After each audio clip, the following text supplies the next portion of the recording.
नमस्ते बच्चों। आज मैं आपको व्यंजनों को सही तरीके से कैसे लिखा जाएगा वह समझाती हूँ। तो पहला अक्षर है हमारा क। अब क लिखने के दो तरीके हैं।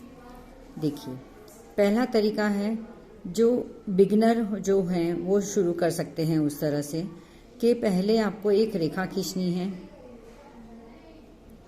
पहले एक रेखा खींचनी है, फिर बीच में आपको पेंसिल रखकर जहाँ से आपने शुरू किया था वहीं पे आपको पेंसिल से पॉइंट मिलाना है और फिर आपको ये नीचे क पूरा बनाना है। तो ये एक तरीका है क बनाने का। दूसरा तरीका है कि आप एक्चुअली एक गोल नहीं बनाते हैं, हम एक फ्लावर की पेटल की तरह बनाते हैं। जैसे फ्लावर का पेटल होता है, जैसे अगर बीच में ये गोल, ये इसे गोल कहेंगे, लेकिन जैसे हम फ्लावर के पेटल को ऐसे जॉइन करते हैं तो ऊपर से गोल और नीचे से थोड़ा संकरा हो जाता है, छोटा हो जाता है। उसी तरह से आपको ये फ्लावर के पेटल्स की तरह बनाना है ओवल शेप में। ठीक है, इस तरह से ये फ्लावर के पेटल्स की तरह बनाना है। तो दूसरा क बनाने के लिए आप पहले एक पेटल बनाएं। जहाँ से शुरू किया वहीं पे इस तरह से जॉइन करना है और फिर ऊपर से रेखा खींचते हुए आपको ये क बनाना है और ऊपर शिरोरेखा। ठीक है, अगर आपने गोल बनाया तो क्या होगा, देखिए, अगर आपने ये लाइन बनाई, एक रेखा बनाई और फिर आपने गोल बनाया आधा गोल, तो आधा गोल बनाएंगे तो ये दोनों बिंदु जॉइंट नहीं होंगे और फिर आप इसके ऊपर से इस तरह से लिखेंगे तो वो थोड़ा सही नहीं बनेगा, इसका जो फॉर्मेशन है वो सही नहीं होगा।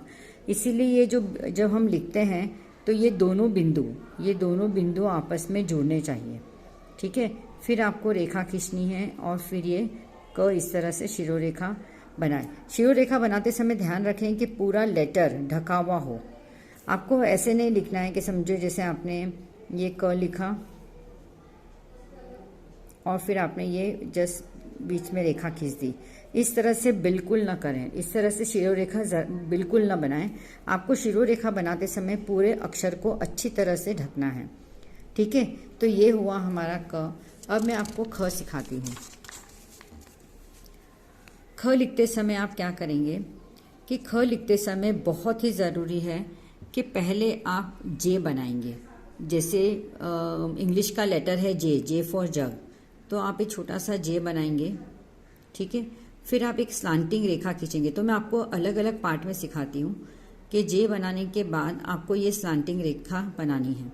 ठीक है, उसके बाद स्लांटिंग रेखा बनाने के बाद आपको ऊपर जाना है इस तरह से राउंड करके। फिर चौथा स्टेप है जे बना के बाद स्लांटिंग ऊपर जाना है एंड देन कम डाउन। फिर पांचवा स्टेप है कि जे बनाया, slanting line, go up, come down and then make a small half round and then शिरोरेखा। सो ये इस तरह से 1 2 3 4 5 भागों में आपका ख तैयार हो जाएगा। अब मैं इसे थोड़े बड़े में दिखाती हूँ। देखिए, जे बनाया, फिर slanting line, go up, come down and then. ये लिखते समय ध्यान रखें कि जो ख की जो पूंछ बनी है वो और ये आधा गोल मिक्स ना हो। ठीक है, तो ये इस तरह से शिरोरेखा आपका बना ख। फिर से एक बार देखिए, मैं दूसरे पेन से बताती हूँ आपको। ये देखिए, जे बनाया, स्लांटिंग लाइन, ऊपर गए, नीचे आए, गोल बनाया और ये ख। फिर से एक बार देखिए, ख, जे बना के स्लांटिंग लाइन, ऊपर गए, नीचे आए, गोल, आधा गोल बनाया और शिरोरेखा। यहाँ पे भी ध्यान रखें शिरोरेखा पूरे अक्षर को ढकी हुई इस तरह से बनाए। तो ये आपका बना ख। ठीक है, अब मैं आपको सिखाती हूँ ग। तो ग कैसे लिखना है। ग भी दो तरीके से लिखा जा सकता है। ग लिखने के लिए आप एक स्टैंडिंग लाइन बनाइए, सीधी रेखा, और आप उसे गोल बनाइए। ठीक है, और ये सीधी रेखा और ऊपर शिरोरेखा। और दूसरी तरीके से ग कैसे बनाया जाता है, ग बना के आप ऐसे ट्राइंगल भी बना सकते हैं और अक्षर को पूरा ढकना है। ये दोनों तरीका सही तरीका है ग बनाने का, दोनों चलेगा। लेकिन गोल में क्या होता है, मैं ये वाला ट्राइंगल वाला प्रेफर करती हूँ। गोल में क्या होता है कि बच्चे गोल बनाने के टाइम पे इसको भी, ये रेखा को भी गोल बना देते हैं, तो ये फिर बहुत ही अटपटा सा लगता है। तो बेहतर है कि गोल ना बनाए। अगर कोई बच्चा, यदि आपका बेटा या बेटी जो भी है, वो अगर स्ट्रेट लाइन बना के फिर गोल बना रहे हैं तो चलेगा, ठीक है। और कुछ बच्चे ऐसा भी करते हैं कि वो जब ये बनाते हैं ट्राइंगल तो थोड़ा ऐसे लंबा सा बना देते हैं, तो वो भी एक सुंदर नहीं दिखता है। तो ध्यान रखें बात का कि सीधी रेखा करके छोटा सा ही ट्राइंगल बनाना है उनको। और ये बन गया आपका ग, और ग को पूरी तरीके से ढकें, ठीक है। मैं फिर से एक बार बताती हूँ, दो तरीके से ग लिखा जाता है।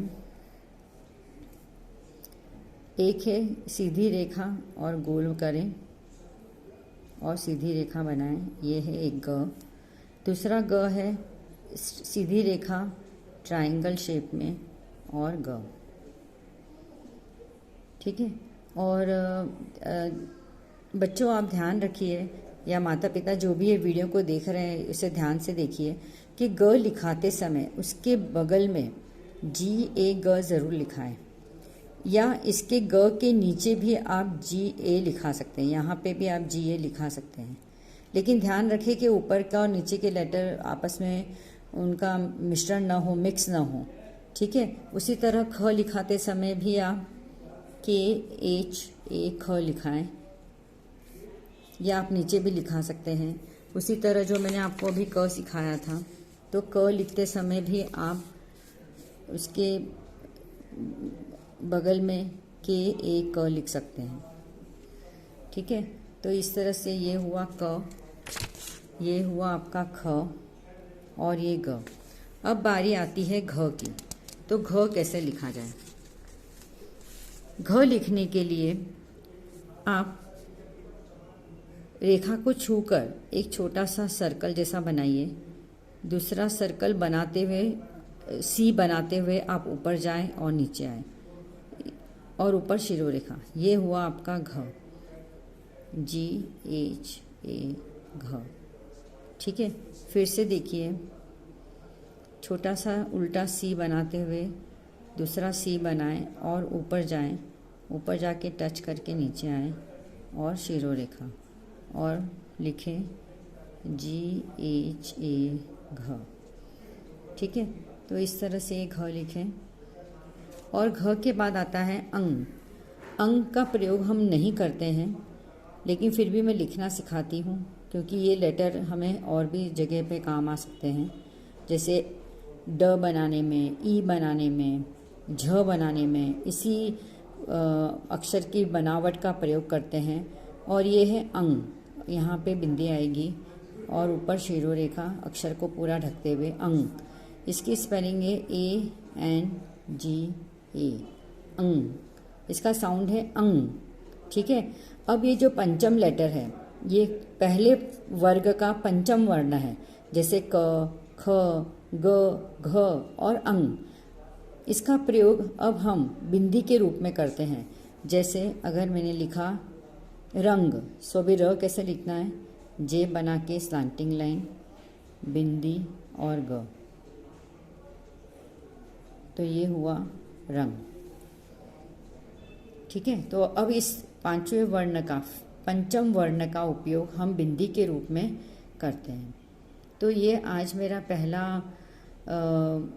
वीडियो था जो व्यंजनों को लिखने के तरीके पे था, तो वो समाप्त होता है। अब दूसरे वीडियो में हम दूसरे वर्ग की चर्चा करेंगे। धन्यवाद।